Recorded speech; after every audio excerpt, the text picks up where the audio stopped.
আজকে একটা ম্যামের কাছ থেকে জানবো তার ঈদের শপিং এর বাজেট কত। চলো চলো চলো দিদা চলো ম্যাম, আপনি কি প্রস্তুত? ওকে ওকে।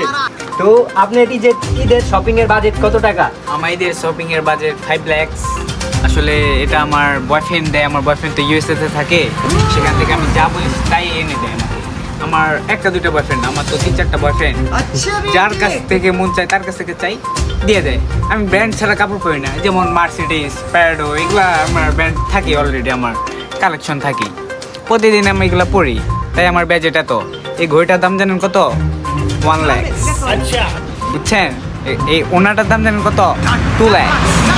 এগুলা হলো মার্সিডিজ ব্র্যান্ডের প্রোডাক্ট। क्या पकड़ रहे हो मादरचोद? আর কিছু জানতে চান আপনি? না না এই দড়ি। সো আজকে আমরা জানতে পারলাম একটা ম্যামের ঈদের শপিং এর বাজেট কত টাকা আর কিভাবে টাকাটা পায় সে। ঠিক আছে, ওকে ওকে। हम तो छोटे लोग हैं, हम तो सिर्फ वीडियो ही बना सकते हैं।